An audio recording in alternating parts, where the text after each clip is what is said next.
Okay, we've just come to the end of the morning session of the evidence of day 17 of the Undercover Policing Inquiry, tranche 2, phase 1. We've been hearing the second day of evidence of Trevor Morris. It's just ended with him breaking down crying after one of his reports was read out to him. I'm joined by Kevin Blowe from the Network for Police Monitoring. Kev, what do you make of this morning's hearing? Mike? Well, it was, obviously it was a trip down memory lane for me, because I think pretty much every single one of the meetings, with the exception of Marxism 95, which definitely wasn't were things that I attended, including the demonstrations as well. I think the hardest thing to reconcile from the reaction at the end, where on the one hand it almost seems as though it was a moment of recognition. You're talking about in particular, Myrna Simpson, Joy Garden's mum, right? I've known Myrna for many years, and she's an incredibly powerful speaker, and the memory of that, on the face of it, appears to indicate that, a kind of moment of doubt as to whether the deployment was justified, right? But on the other hand, all the testimony throughout the morning has been saying the exact opposite. That because of the involvement of groups on the far left in many of those campaigns, because of the suggestion that, which I think is true, that many organisations were quite resistant to the involvement in those organisations. No, that's the way we felt at the time. I was involved in the New Monitoring Project. Nevertheless, was the justification for being there, for being in those meetings, for even if it was just to provide some sort of context report. And there's a real disjunct between those two things, right? The breakdown of the bit at the end and everything that followed. And I think what's going to be really fascinating is for what happens this afternoon. That's going to have to be explored. Right?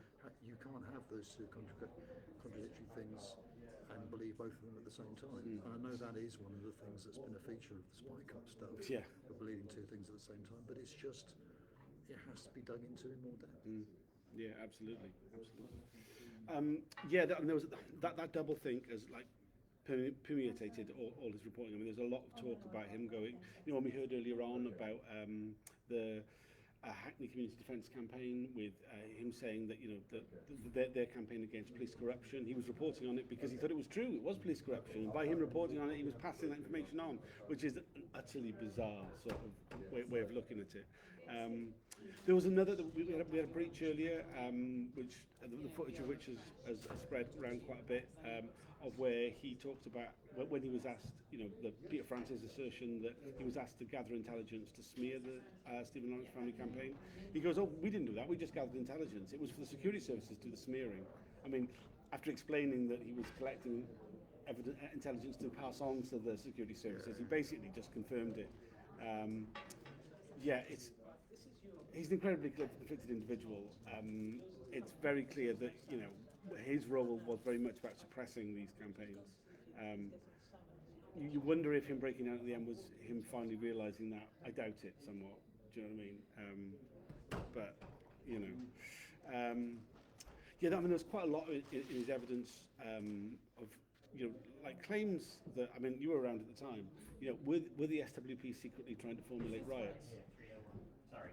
Well, if they were trying to do that, then they weren't doing a very good job of it. Right. And I remember Gary McFarlane well, right? And the idea that he would do anything as foolish as to announce the intention to engage in rioting at a public meeting is just bizarre. It's completely bizarre. And that's why I think most of there's a tendency to massively overstate the particular role of members of the SWP, because they were a focus of the deployment anyway. Also to significantly overstate the positions of very, very minor players. We talked about our meeting where somebody got up and spoke, right, to disagree with the positions that have been said by other people in the meeting. And I remember that, and I remember everybody rolling their eyes, thinking, "Who the hell is this person?" Right. Anybody who's ever been to public meetings know that there's there's going to be a variety of different speeches, some of which are, you know, not particularly representative of the mood of the people there, or involve long, tedious speeches that people wish would come to an end, right? That's what being at a community campaigning meeting's always like, right? To then big that up and use that as the basis for then justifying the reason for the deployment, you know, it's constantly self-justifying yourself. That's the thing about everything we've heard today. And clearly it is about finding ways in order that in order to be able to disrupt those campaigns, because it's saying, you know, well, we understand why they're there, but we don't want anybody to actually do anything. That's the crucial thing. And I don't mean riot, I mean push back against the police. That's the crucial thing. And I can't see how it's possible to see that as anything other than acts of disruption of those campaigns. Right? No, whatever way they try and pretend that it's anything other than that. So, like I said, I think we will. I mean, I'm not as on top of all the evidence as many of the people that have been following this inquiry for all the way through. But we finally got to a stage where I do know people. I know some of the people that have been mentioned with the privacy tags. I think one of the things that we're going to have to do is go back and look at the evidence that's been given to us in our individual evidence packs and see whether it triggers any other memories about stuff that we hadn't thought of before. Because that's the problem.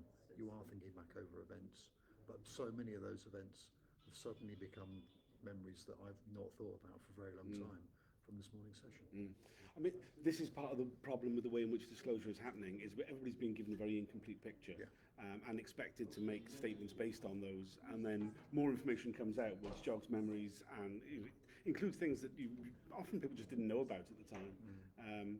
It's a real failing of the inquiry to be so slow in providing that information. A lot of people who were due to give evidence have complained bitterly about the limited amount, particularly when we've got phase 2 coming up later this year. Lots of people still haven't had their evidence packs for that yet, which is ridiculous, really. There was a lot. I mean, for people who've been following it with the live footage, there's a lot said by Trevor Morris today. I'm sure I'm missing some things. The last bit was quite intense, so it's easy to miss bits. There'll be more this afternoon. There'll be even more again tomorrow. Is there anything else you want to add before we go and get our lunch? I do think that